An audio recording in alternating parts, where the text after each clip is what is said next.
जी, ललित सिंह यादव जी, कर्पूरी ठाकुर जी, संत गाड़गे बाबा और तमाम बहुजन समाज के महापुरुषों के चरणों में कोटि कोटि नमन करते हुए आप समस्त साथियों को क्रांतिकारी जय भीम।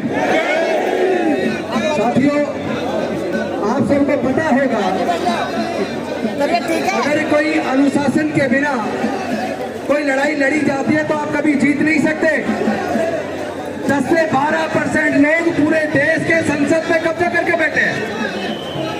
10 से 12% लोग केवल देश के सर्वोच्च न्यायालयों में सारे जज केवल 10 से 12% बैठे। आपकी हिस्सेदारी कहाँ है? अनुसूचित जाति, जनजाति, पिछड़े वर्ग के लोग जिनकी जनसंख्या 88% है, उन 88% की हकमारी हो रही है, उनके महापुरुषों को अपमानित किया जा रहा है। और तो और जब लोग थक जाते हैं सरकार से, शासन से, सत्ता से, तो लोग कोर्ट का रुख करते हैं। लोग कहते हैं मैं कोर्ट जाऊंगा, लोग हाई कोर्ट जाते हैं, सुप्रीम कोर्ट जाते हैं।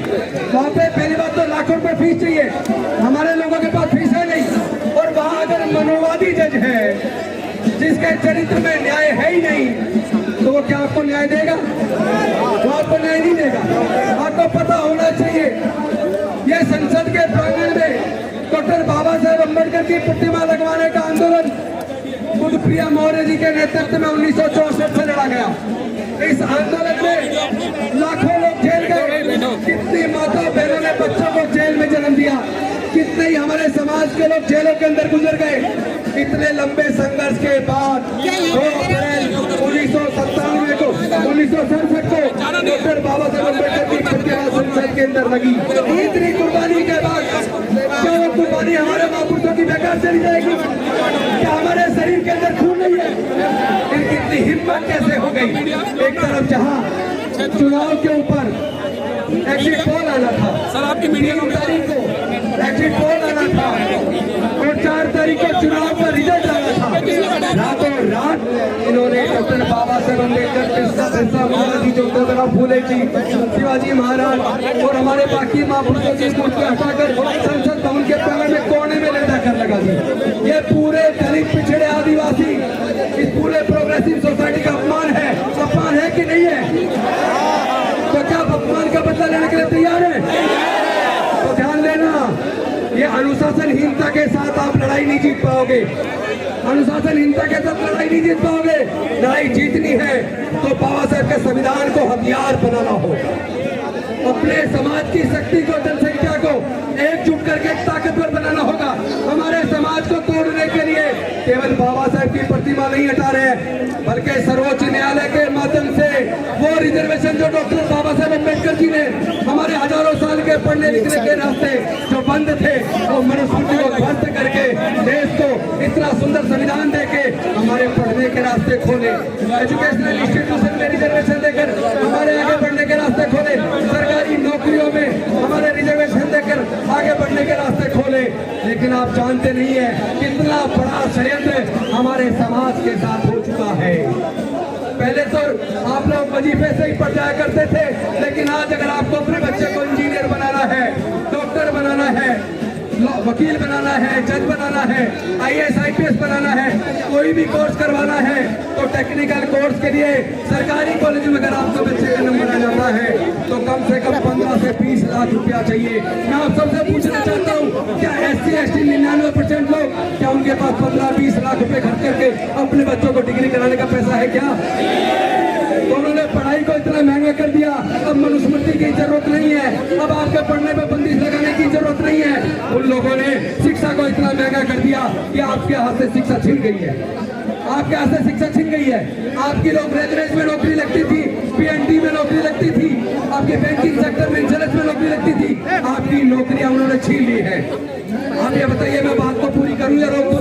पीछे वाले कह रहे रोक दो, अगर बाबा साहब से प्यार बता दो, मैं अपनी बात पूरी करूं या छोड़ दूं? आप इस लड़ाई को लड़ने में तैयार हो?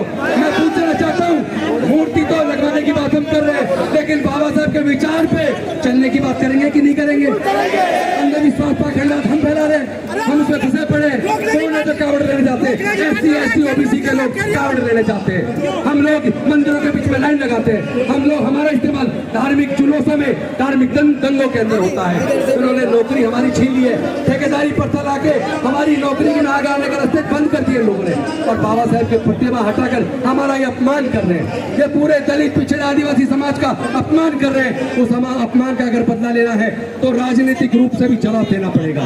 ऐसा नहीं है कि जब चुनाव का टाइम आए तो जाके गुलाम बन जाते हैं। हमारे सांसद विधायक संसद विधानसभा के अंदर गूंगे बहरे बन के बैठ जाते हैं। अगर हमारे सांसद खड़े हो जाए मूर्ति तो कल लग जाएगी, मूर्ति तो कल लग जाएगी। अगर SC/ST OBC के सांसद संसद के अंदर आज ही खड़े हो जाए तो ये हजारों हजार लोग पूरे देश से आगे बाबा साहब के सम्मान के लिए क्या लड़ाई लड़ रहे हैं। तो क्या संसद के अंदर तो रिजर्व सीट से जीत कर 131 लोग क्या वो संसद के अंदर खड़े नहीं हो सकते? क्या उनकी जिम्मेदारी नहीं है? अरे वो रिजर्व सीट से क्यों लड़ते हैं? जनरल से लो, अगर तुम्हारी हिम्मत है तो जनरल से लो। जब SC सीट से लड़के जाते हो तो समाज के स्वाभिमान के लिए, बाबा साहब के स्वाभिमान के लिए, हमारे समाज का सम्मान के लिए आपको संसद के अंदर संसद को बंद करना होगा। आपको बाबा साहब की प्रतिमा वहीं वापस चाहिए कि नहीं चाहिए? तो जो सांसद संसद के अंदर बाबा साहब की प्रतिमा को उसी ऊंचाई पर उसी जगह पर जहाँ पहले थी, अगर उसे लगाने के लिए संसद को बंद करने के लिए तैयार नहीं है, स्पीकर से के सामने खड़े होकर बोलने को तैयार नहीं है, ऐसे लोगों को हमारा प्रतिनिधित्व करने का कोई हक नहीं है। वो लोग समाज के साथ धोखा कर रहे हैं। ऐसे संसद विधायक हमारे समाज के सामने धोखा कर रहे हैं। ये धोखा हमें स्वीकार नहीं है। पार्लियामेंट में रिजर्वेशन खत्म कराओ, रिजर्वेशन खत्म कराओ, जाके देखिए पार्लियामेंट, ये जाके देखिए, ये जाके देखिए। रुकिए, किसी का चाल बनाने की जरूरत नहीं है। पार्लियामेंट हमारा है। बाबा साहब का इशारा इसी संसद के अंदर से आपकी तकदीर लिखी जाएगी। आपको अच्छे लोग जिताकर इस संसद पे कब्जा करना है। इसीलिए इन्होंने डॉक्टर बाबा साहब की प्रतिमा को संसद के उस गेट के सामने हटा के कोने लगा दिया, ताकि आप लोग जागरूक ना हो पाए, अपने हक अधिकार की लड़ाई को लड़ ना पाए। तो साथियों, मैं अपनी बात को ये कह के खत्म करता हूँ कि आज के प्रदर्शन कर देने मात्र से ये लोग रुकने वाले नहीं है। कभी आप सोचा प्रदर्शन हो गया तो मूर्ति लग जाएगी। ये लंबी लड़ाई है, ये लड़ाई लड़नी पड़ेगी, क्योंकि दूसरा सुप्रीम कोर्ट की जजमेंट के माध्यम से क्रीमी लेयर जो सब्जेक्ट उनको डिसाइड नहीं करना था, वो विचाराधीन भी नहीं था, उन्होंने क्रीमी लेयर लागू करने की बात भी कर दी। और साथ ही साथ SC/ST OBC उनके बीच में जातियों के बीच में बंटवारा करने की भी बात कर दी। क्या बंटवारा आपको स्वीकार है? हम लोग मिलकर लड़ेंगे कि नहीं लड़ेंगे?